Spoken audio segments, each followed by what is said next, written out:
Loch Ness, Scotland.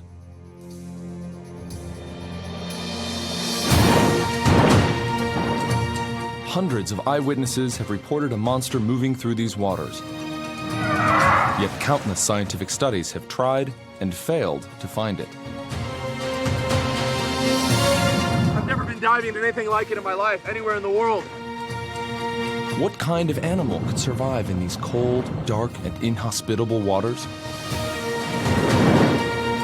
Now, a team of eminent scientists is traveling to the loch to examine all the scientific evidence and find out what could be living here.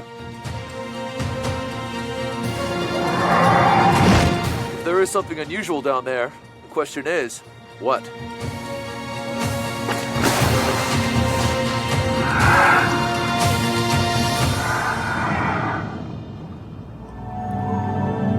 There are few better hiding places than this remote stretch of water.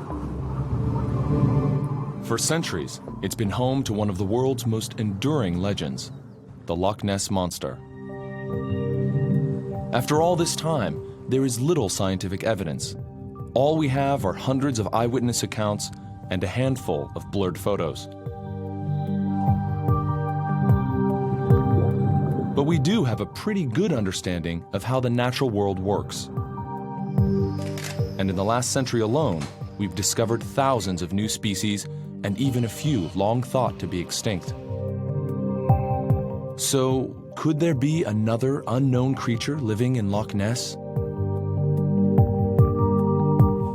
I'm Philippe Cousteau, and I'm here to find out. Does the monster really exist? Well, no one really knows. But as an explorer and environmentalist, I do know one thing for sure. If there really is something unusual down there, it still has to obey the laws of nature, just like everything else on this planet. I'm joined by a team of experts in the fields of paleontology, oceanography, and aquatic ecology. We're going to be operating from the research vessel, the MV Deep Scan. We'll be using it to take samples, measurements, and images from the depths below. Dr. Ken Carpenter is our dinosaur guru.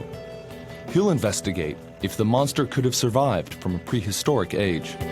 Maybe we should be looking more closely at the skulls of some of these prehistoric animals to see if they have any kind of adaptation for an acoustic echo sounding much like whales. Dr. Erica McPhee-Shaw knows how the dynamics of this dark, mysterious water can play tricks on the mind. It's very fjord-like. That's one thing. When I'm here, I feel like I'm in a fjord, and the difference is that this is fresh water, but I'm having a hard time adjusting my mind to that. And finally, aquatic ecologist Dr. Theodore Willis can work out what kind of creatures could survive in this unique ecosystem. There isn't a lot out here to eat, so having porpoises and dolphins chase salmon upstream into lakes like this makes perfect sense. It's a mysterious monster. At 22 miles long and almost 800 feet deep, Loch Ness is certainly big enough to conceal a whole community of monsters. But what kind of animal could survive in its notoriously dark and cold water? Our first step is to examine the best source of direct evidence, hundreds of eyewitness accounts. Can we see a pattern in them? In the past century alone, there have been over 1,000 documented sightings of the Loch Ness Monster. But as we're starting to discover, not everyone appears to have seen the same thing. Now, what's interesting about this one is that she's one of the only people who sees something from really close. She says she's 20 yards away. And that's a totally credible distance to make out any kind of details you want. It seems to me that the more recent sightings in the past, say, 20, 30 years, don't have that undulating motion. As a scientist, I could not come up with one explanation that would suit all of the accounts. They're kind of all over the place. Everything from 9 humps to 2 humps to 1 hump to no humps to large fish. Many of the reports vary wildly, although a few common threads begin to emerge. Recent accounts talk about the creature's long neck. This feature of the Loch Ness Monster can be traced back to one famous sighting. In 1933, George Spicer and his wife were driving along this road on the southern shore when they saw something they believed was a prehistoric monster.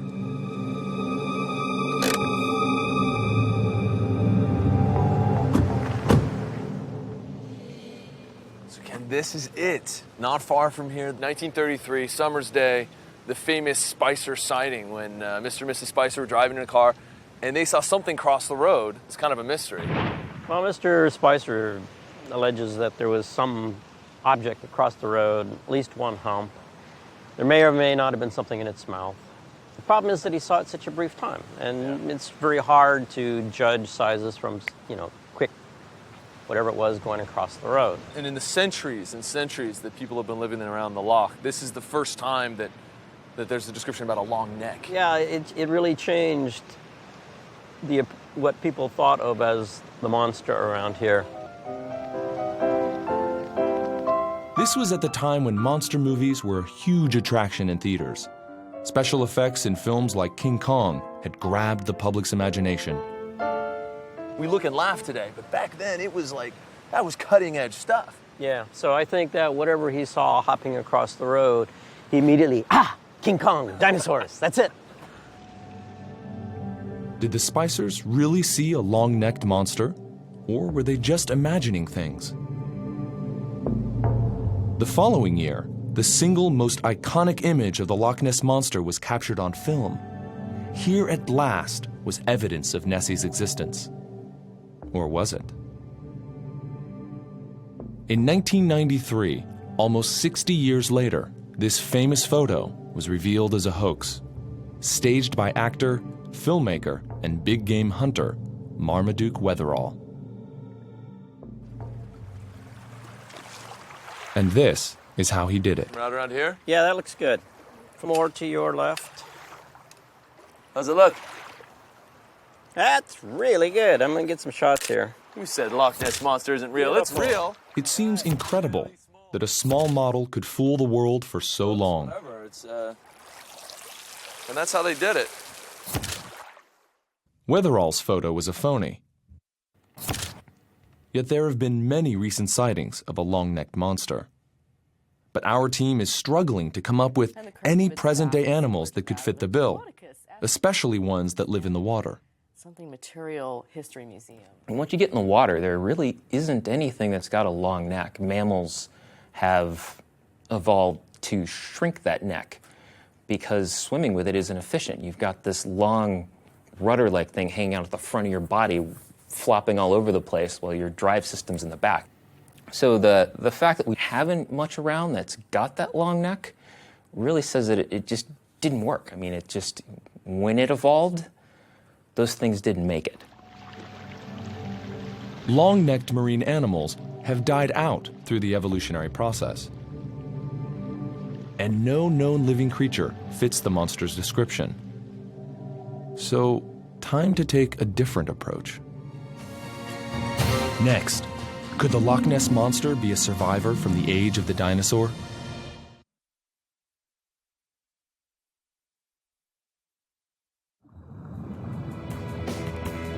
One common theory for the Loch Ness Monster is that it's a surviving, long-necked prehistoric reptile, a plesiosaur. Plesiosaurs are a group of extinct marine reptiles that lived during the age of dinosaurs. And there are two types. There are types with a very long neck, which are elasmosaurs, and some people think that that's what the Loch Ness Monster might have looked like. The elasmosaurs are apparently forms that fed on fish based on the stomach contents that have been found as well as their teeth. Unlike modern reptiles, which lay eggs on land, plesiosaurs gave birth in the water. This might help a Loch Ness plesiosaur to remain undetected, but it would still have to come to the surface. As reptiles, they were definitely air breathers. We see no evidence for the appearance of gills or any structures like that. They do have openings on the top of the skulls, which are clearly the nostrils, so they were definitely air breathers. These incredibly successful creatures thrived in the warm salt water of our world's oceans for more than 150 million years. But Loch Ness is a freshwater lake. Could a plesiosaur actually survive here? There are some remains that have been found up in Canada that suggest they may have ventured into rivers, going up estuaries and whatnot. And it's possible that somewhere there may have been purely freshwater or lake living plesiosaurs. Could the popular image of Nessie be correct after all? Could a modern, living plesiosaur survive the cold, relatively barren waters of the loch? Well, even if it could, it would have had to survive one of the most devastating events in our planet's history.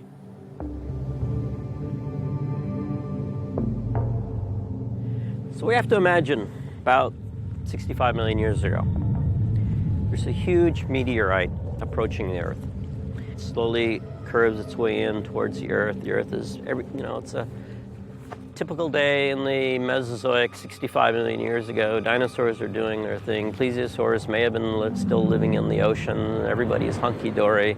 And suddenly this huge object, over 10 kilometers across, comes crashing into the Earth, hits very close to the Mexican peninsula, an area called Yucatan. It sent out an incredible shockwave through the water. It probably rebounded around the Earth several times. The sheer violence of this impact threw billions of tons of vaporized rock and water into the atmosphere, blotting out the sun for months and obliterating the vast majority of life on Earth. But did this spell the end of the plesiosaurs?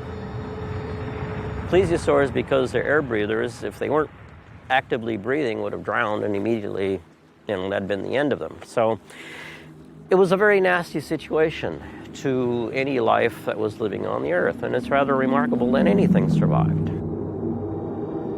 But we know that some animals did survive, including sharks and crocodiles. Could a species of plesiosaur have also escaped extinction?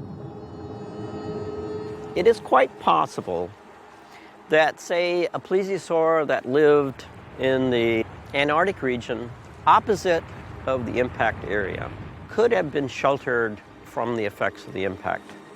But if its ecosystem is collapsing because of the extinction of all these plankton, and then the fish go extinct, the plesiosaur is going to starve to death. If it had found enough food to survive, could a plesiosaur have adapted to the near freezing conditions that exist in Loch Ness today? Evolution has done a lot of wonderful things, and it's not always predictable. Who knows what might have happened had plesiosaurs not gone extinct? Could it be that the plesiosaur developed a protective layer of fat or blubber, and also evolved a method of internal heating at the same time, basically becoming warm-blooded? The interesting thing, though, is that plesiosaur would not have a long neck because that would be an area of great heat loss. So Nessie, if it's really here, is probably not that long neck thing that people think they see sticking out of the water. It would, in fact, look a little bit different from what people have described. It's an attractive idea that there could be some remnant, leftover lineage that kept evolving after the dinosaurs died out. But I think it's fairly unlikely. I think people would have found some evidence, a real carcass or something, a fossil. Well, what do you know? Someone just happened to have found such a fossil, or at least they allege they did. This here is a string of 4 neck vertebrae of a plesiosaur. And it was used as evidence to prove, well, there had to have been plesiosaurs in this area, therefore the Loch Ness Monster has to be real. Unfortunately, this type of rock appears to be a limestone because of the way it has dissolved out. There is no limestone in this area. This rock is not native to this area. That's a clue right there to say that this fossil is a plant. It is not a natural occurrence. So it looks like the Loch Ness Monster is not a plesiosaur. The question remains, what else could this long-necked creature be? Our investigation is about to turn up some surprising results.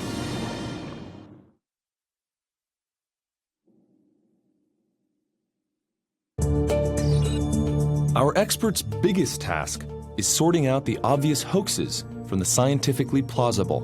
In here, the road is kind of rolling, and Many of the sightings could have been ordinary marine life, such as large eels, Atlantic sturgeon, or even seals. At this stage, our experts are ruling nothing out. This whole reptilian idea, I keep returning to the possible concept of some sort of sea turtle. We have some that talk about multiple humps that seem to move through the water.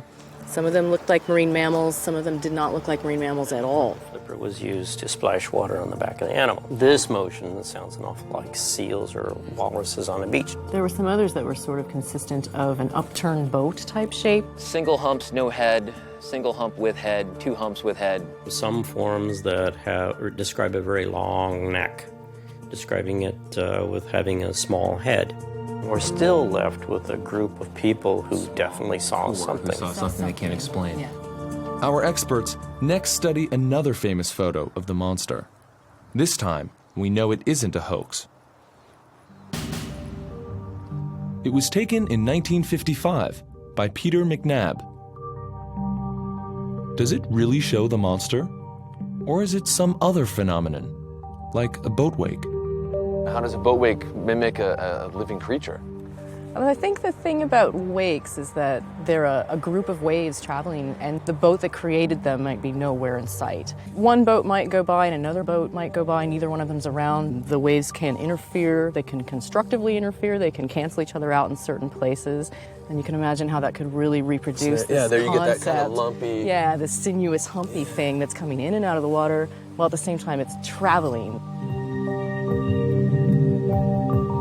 But the loch also holds a secret, deep below the surface, which might explain some of the eyewitness accounts. The water in the loch often separates into two distinct warm and cold layers, divided by a boundary called a thermocline. So the thermocline itself is this boundary, which we see here in this model, representing the difference between the warm surface layer and the deep, cold water of the lake. As the prevailing southwesterly winds are funneled along the narrow, steep-sided valley, they actually push millions of tons of water downwind, forcing the thermocline down at the far end. When the winds release, the thermocline that is tilted wants to get itself back to a flat position. And you get these motions called internal waves where the thermocline is just sloshing back and forth, like water in a bathtub, you might imagine. These giant internal waves occur hundreds of feet down, while the surface stays totally flat. But they push and pull the water the length of the loch, back and forth in a massive 50-hour cycle. You would have a surface current. If you went out and floated in a boat and it was perfectly still with no wind, you would move along at the speed of these currents. But now another southwesterly wind kicks in, and yet the currents underneath are flowing backwards against the wind. And it could carry something along against the wind. Right, Could it carry like a log or some sort of debris in the water? Right. A log caught up in this cycle could easily be mistaken for a Loch Ness Monster. Then there is a whole range of local wildlife that could be responsible for monster sightings. All sorts of things that live right in this region. Deer, otter, grebes, swans, ducks, things that would be low on the water, definitely with a head sticking up high. And then if you have a big swan with lots of little swans behind it, at that point maybe you have a Nessie with 4 or 5 humps running behind it.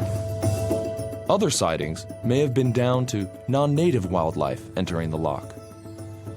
These could include anything from seals or Atlantic sturgeon to dolphin or maybe even whales. Again, the loch itself may have had a part to play in creating the illusion. You can get what are called inversions. It's kind of a component of a mirage. So it's essentially when you have layers of air that are different temperatures. One layer of air will actually cause the light traveling through it to bend. So an object that's way out on the horizon coming through some kind of inversion through that heated layer of air right over the water could really look a lot taller than it really is. Can flip things over so they're upside down so they look really unusual. Next, I take a plunge into the cold, deep waters of Loch Ness. What kind of monster can survive this? I've never been diving into anything like it in my life, anywhere in the world.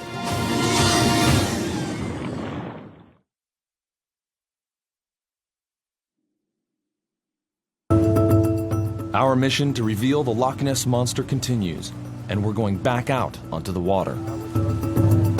This time we're joined by the head of the Loch Ness project, Adrian Shine. He's been at the forefront of scientific research here for over 30 years. I was an extremely unpromising schoolboy of the 1960s, and at that time I thought that the matter of the Loch Ness Monster was something that I could soon sort out, and that was over 35 years ago. Today I'm taking to the water. It's my chance to experience the creature's habitat. What sort of monster could live in these cold, dark waters? Is there anything to eat down there? I've dived all over the world, but this extraordinary ecosystem is a first for me. If there is something unusual down there, the question is, what?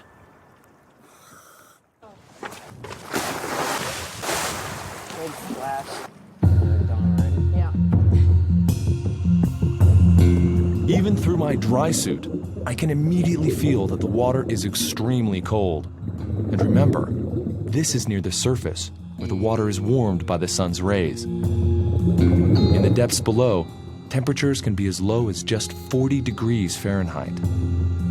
But the worst thing is, there is almost zero visibility.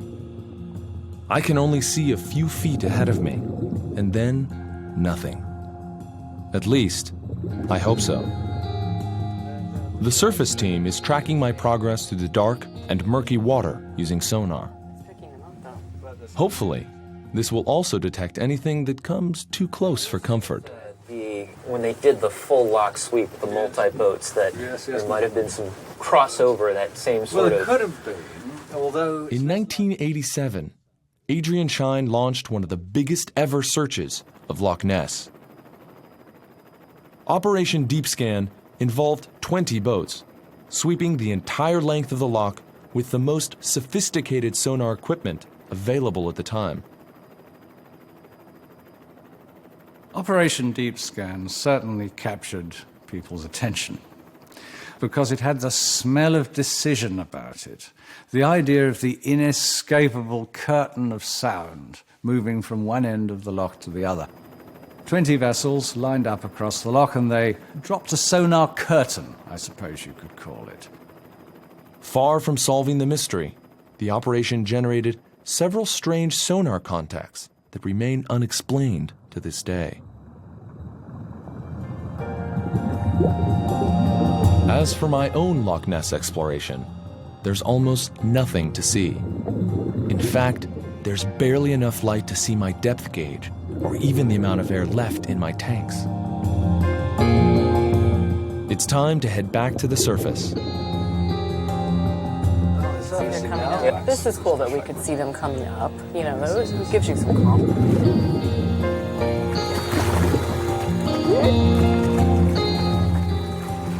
Woo!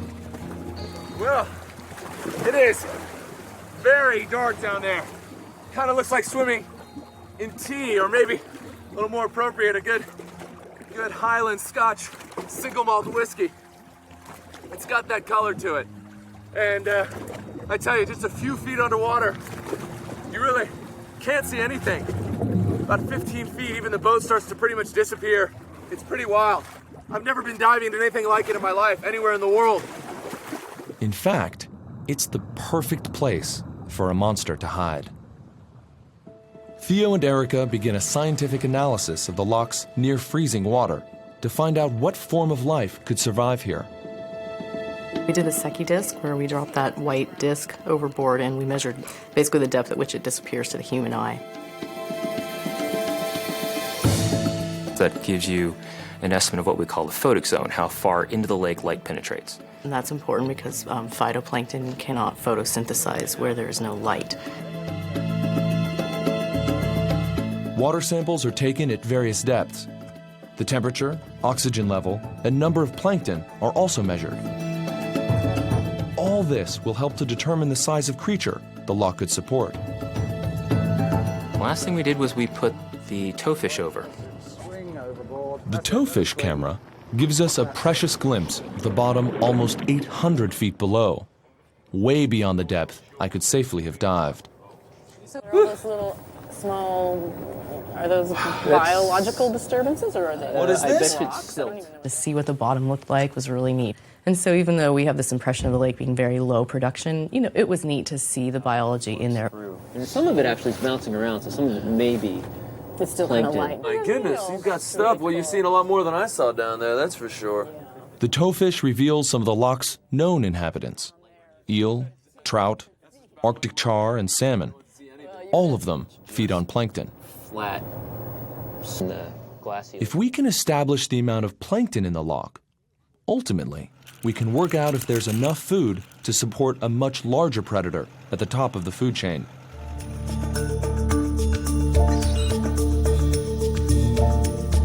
We took water samples and we brought them back to the laboratory to measure basic nutrients, nitrates and phosphates, which are necessary for photosynthesis, and we measured oxygen. So all of these give you a sense of the biological activity in the lake and what's going on there.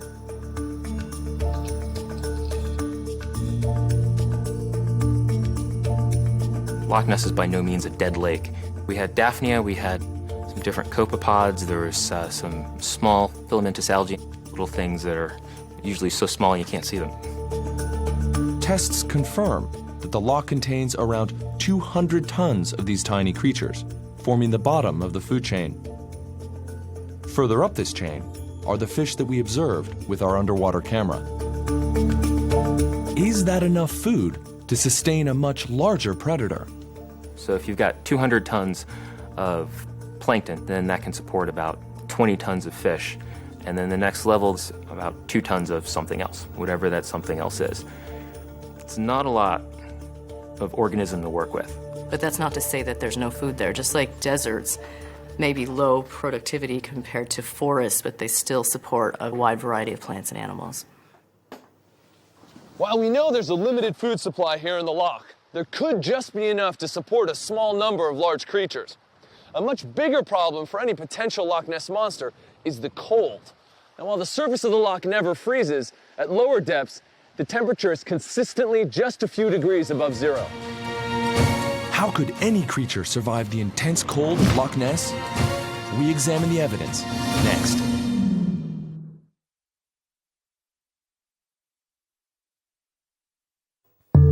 We know there is enough food in Loch Ness to sustain a large animal. The next problem is the cold. In places, the water is just 40 degrees Fahrenheit, barely above freezing. Coldness is a big, big issue for me.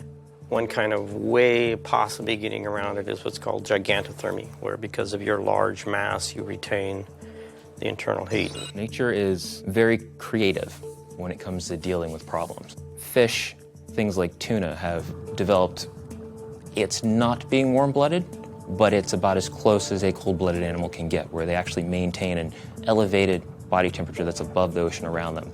In mammals, you find thick layers of blubber or insulation. The deep ocean is enormous, and the deep ocean is colder than Loch Ness. And we don't think of the deep ocean as a vast wasteland. There's plenty of life that lives in the deep ocean, so I don't see the coldness of Loch Ness being a reason that no animals could exist. I certainly can't rule out the possibility that it could not have independently developed a high metabolism, warm-bloodedness. Could Nessie be a warm-blooded aquatic mammal like a seal? The cold would be less of a problem if it had a thick layer of blubber. But what about the evidence? Many recent sightings are of a creature with a long neck. In the natural world, different species, as they evolve, can adopt the shape of other unrelated animals. This is called convergent evolution. So, is it possible that another creature could have developed a longer neck, just like the prehistoric plesiosaurs? It's not an impossibility. Certainly, if we look in the fossil record, we see organisms that start to have some semblance to one another. And this is called convergent evolution. Well, convergent evolution describes the process where animals evolve very similar body forms and shapes because of the function of their body and moving around in their environment. And even though they look similar, they're not genetically related to each other at all.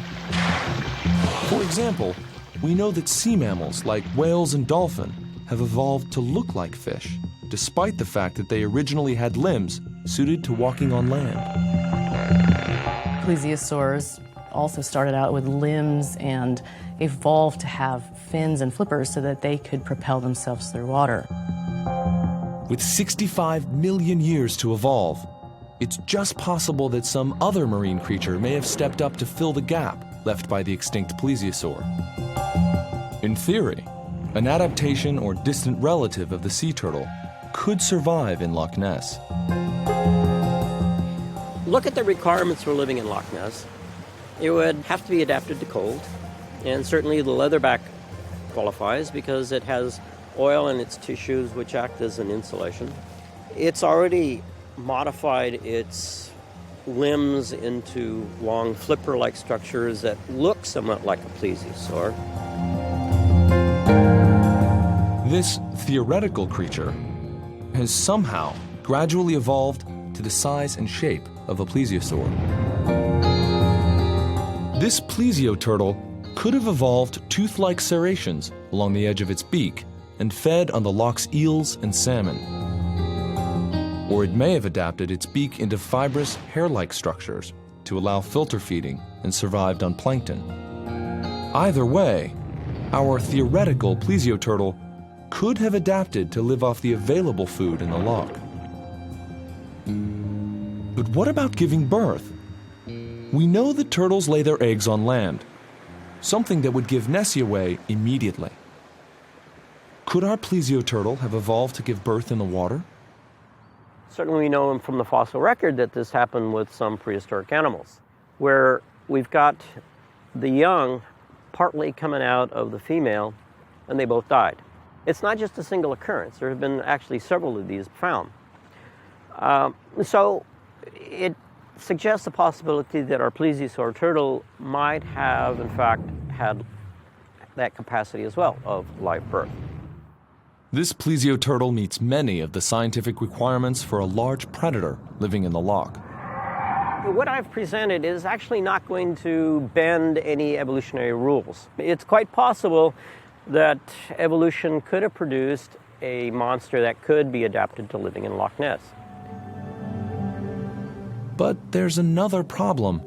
How did it get here? Like any other creature living in the loch, it could only have made its home here within the last 15,000 years. Before that, Loch Ness was completely frozen by the last ice age, which began over 100,000 years ago and only ended 15,000 years ago. This whole area was buried almost a kilometer and a half deep in just solid ice. That's an enormous amount of weight. And that ice isn't static. It's pushing slowly towards the south. And it was basically scouring out this huge valley. So anything that happened to have been living in that valley, and possibly in the precursor lakes, they froze solid. If there is a creature, it had to have been introduced into the loch well after the last ice had melted away. So our plesio turtle species must have first lived in the ocean and entered the loch by the River Ness at the end of the last ice age. Fortunately, the melting ice may have made that easier. A huge flood of glacial meltwater tore through the ice dams, carving an even bigger river valley as it raced to the sea. So maybe Nessie can just swim up and down the river as she pleases. Perhaps she first ventured into the loch while chasing shoals of salmon on their way to spawn. And this migrating Nessie might well explain why she isn't seen more often. But could a relatively large creature actually make the 7-mile journey up the River Ness into the loch? As you move up from the ocean to the loch, you come over several of these places where you get these riffles, places where there are islands in the river that split things up. And at those points, it's hard to hide a large organism. Even one that's moving as fast as possible to get up and out of this into deeper water. If somebody's there, there's a good chance it's going to be seen. But there is another possibility. In the early 1800s, the Caledonian Canal was built alongside the river. Could this provide Nessie with an alternative route from the sea? If we consider the dimensions of this canal and the dimensions of these lochs, they're made for large ships and large boats to get through and into the canal. So that would definitely provide the opportunity for many types of large animals to make their way into Loch Ness. The next problem is if animals come into the lochs, why have people not seen them? Each loch seems to take about 10 minutes, and that's pretty short, but then there's like 4 lochs here and another couple further up, and that's a long transit. It would have to really want to not be seen and have an intent to come in when the boat's coming in and then slither along the bottom and not come up for air at all during its transit of the loch. It seems unlikely that such a large creature could make its way along the canal without being spotted. The River Ness would be a far better bet. The problem is, it's shallow. In places, it's just a few feet deep. But after times of heavy rainfall, the river swells to become much deeper. So could the creature slip through at high water? You could add easily 3 to 5 feet to the depth of the river. In some places where we've gone over, we're already 6 feet deep. So you're at that point up to maybe 12, 15 feet. But as you add water, you add flow. When you add flow, it's more energy to get upstream. So in each case, it's a trade-off. As if that wasn't enough for Nessie to deal with, construction work in the 1800s created even more obstacles on the River Ness. At 2 separate points, the water is forced over man-made barriers called weirs. And this one is the closest to the loch itself. Coming from the sea, this would be the last hurdle for any creature to get through. Now we know that migrating salmon and even large seals can make it past, but we're here to see if anything larger could make it. I'm about to find out just how tough it could be for a monster to get in and out of Loch Ness. Whatever comes up here has got to get over that weir. And finally, we examine a new theory that could solve the mystery once and for all.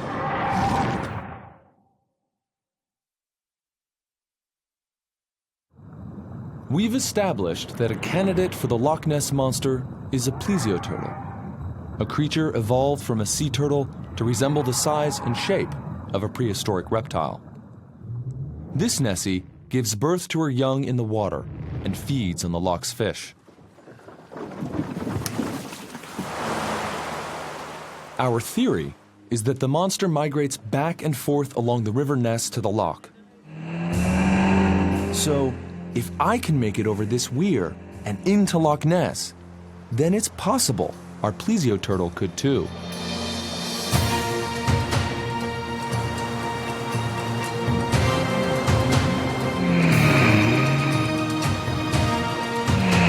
We were on full throttle just to keep up against the water. I think if it was like 6 or 7 inches higher, the flow probably wouldn't be as rough coming over and we could have gotten up. I didn't think about it from out here. I was like, piece of cake. When you're in there, that was pretty crazy, so. Despite repeated attempts and several near capsizes, there just isn't enough power to make the jump. It looks like the addition of weirs 200 years ago may have closed off an open channel for Nessie. But what if a single plesioturtle was trapped in the loch by these man-made barriers, without a mate? Is there any way this species could still be alive today in the loch?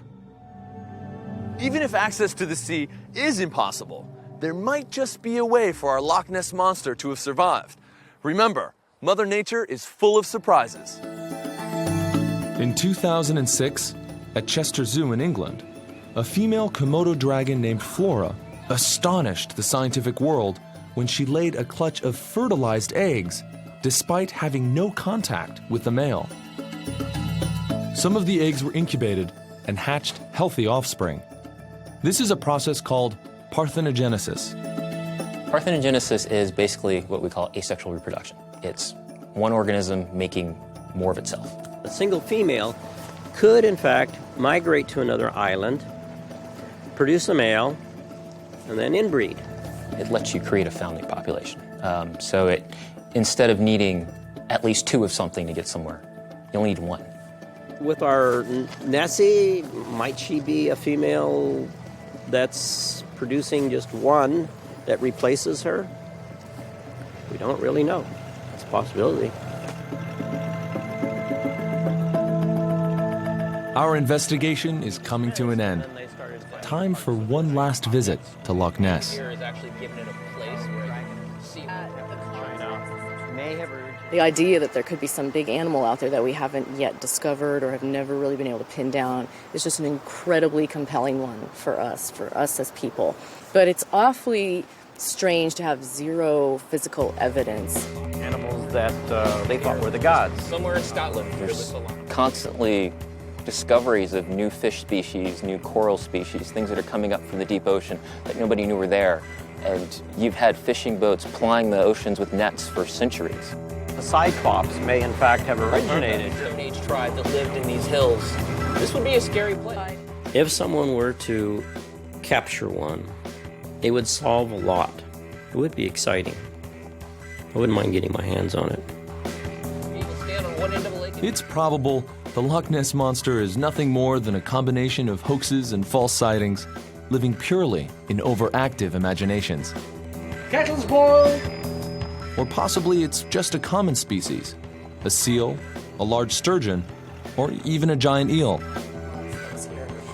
But if it does exist, then could it be a warm-blooded, fish-eating plesio turtle? A member of an entirely new species trapped by man-made weirs almost 200 years ago? A monster that, due to a stroke of evolutionary luck, can reproduce by itself. Incredibly, this far-fetched creature obeys the laws of nature.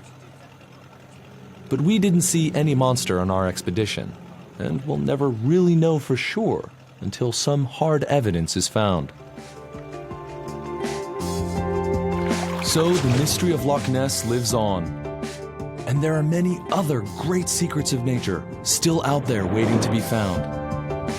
We've only explored less than 10% of the world's oceans and lakes. And as we continue our voyages of discovery, we must take care to protect these mysterious and fragile ecosystems. In the meantime, could this be the Loch Ness Monster?